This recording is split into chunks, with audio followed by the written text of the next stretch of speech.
জন্ম অষ্টমী এসেই গেল আর মাত্র 6 দিন বাকি। আমাদের প্রত্যেকটা সনাতনীর ঘরে ঘরে এই জন্ম অষ্টমী মহা উৎসব পালন করা হয়ে থাকে। তার কারণ আমাদের অখিল কোটি ব্রহ্মাণ্ডের যে নায়ক ভগবান শ্রীকৃষ্ণ তার আবির্ভাব তিথি, এবং যাদের ঘরে লাড্ডু গোপাল আছে তারা তো বিশেষ করে পালন করে।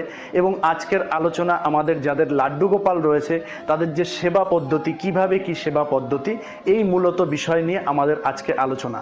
এবং এটা আলোচনা প্রত্যেকজনেরই জানা দরকার যাদের ঘরে লাড্ডু গোপাল রয়েছে। তো চলুন আজকের ভিডিওতে জেনে নিই। তো আজকে আমাদের আলোচ্যর বিষয় যে গোপালের সেবা পদ্ধতি আমরা কিভাবে করব।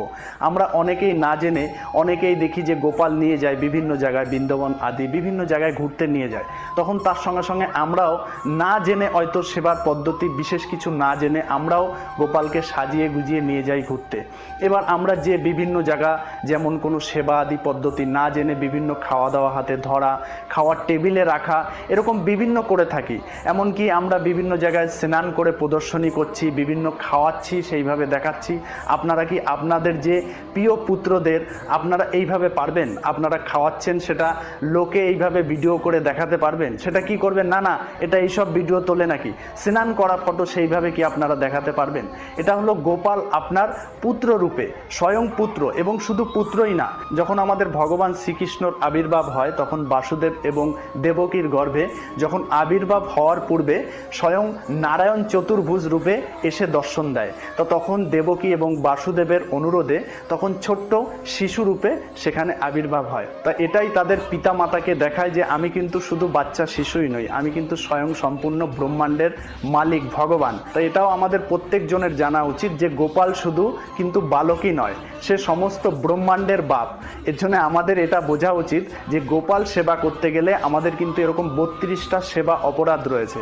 এজন্য আমাদের সেগুলো সম্পূর্ণ বেছে বেছে জানতে হয়, জানার চেষ্টা করতে হয়। তা না হলে আমরা বিভিন্নভাবে যেভাবে আজ প্রদর্শন করছি গোপালকে, না জেনে অন্যরা করছে তাই দেখে দেখে, অন্যরা জানে গোপালের সেবা জানে, তার জন্য তারা সেইভাবে সঠিকভাবে সেবা করে, ঘুরতে নিয়ে যায়, তাদের পুত্র রূপে স্নেহ করে।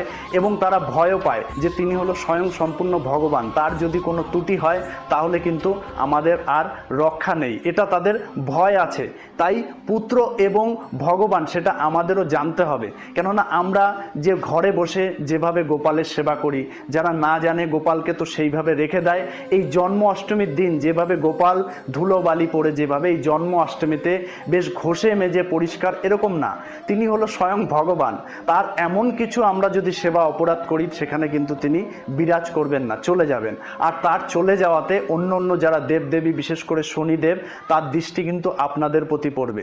এতে কিন্তু বাড়িতে অমঙ্গল হবে। এজন্যে গোপাল আপনারা যদি বাড়িতে আনেন অত্যাধিক সাবধানের সহিত আপনাদের সেবা করা উচিত। একান্ত না পারলে আনা উচিত না। যে চিত্রপট আছে তাতেই আপনারা সেবা করতে পারেন, তাতে কিন্তু অনেক ভুল ত্রুটি হলে তেমন কোনো অপরাধ হবে না। তাই জন্য আপনারা এটা অনেক সচেতন হওয়া উচিত এই বিষয়ে। তো যাদের যাদের বাড়ি গোপাল রয়েছে তারা তো অবশ্যই আপনারা ভাগ্যবান। তো অত্যাধিক সাবধানের সহিত গোপালকে সেবা করবেন।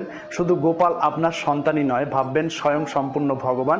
এজন্য ভয় সহিত সন্তানের, যেমন সন্তানের কোনো রকম ভুল ত্রুটি হলে কোনোভাবে পড়ে না যায়, আমরা সবসময় খেয়াল রাখি, ছোট বাচ্চা আঘাত না লাগে, কি না খাচ্ছে, কি দেখছে, এরকম প্রতিনিয়ত ধ্যান রাখি। প্রত্যেকটা তেমন গোপাল আমাদের শিশু রূপে, তিনি ভগবান, কিন্তু আমরা বাৎসল্য রূপে তিনি সেবা পেতে এসছে।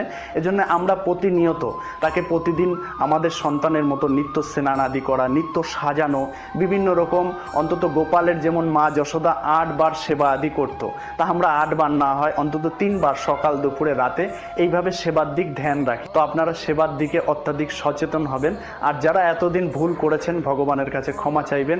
ভগবান পরম দয়ালু, এক মুহূর্তের মধ্যে আপনাকে মাফ করে দেবে। কিন্তু পরবর্তীতে এই ভুলগুলো যে না হয়, এর জন্য আপনারা সাবধানের সহিত ভগবানের গোপালের সেবা করুন। তো আজকের প্রসঙ্গ এই পর্যন্ত। সবাই ভালো থাকবেন, সুস্থ থাকবেন। হরে কৃষ্ণ, রাধে রাধে।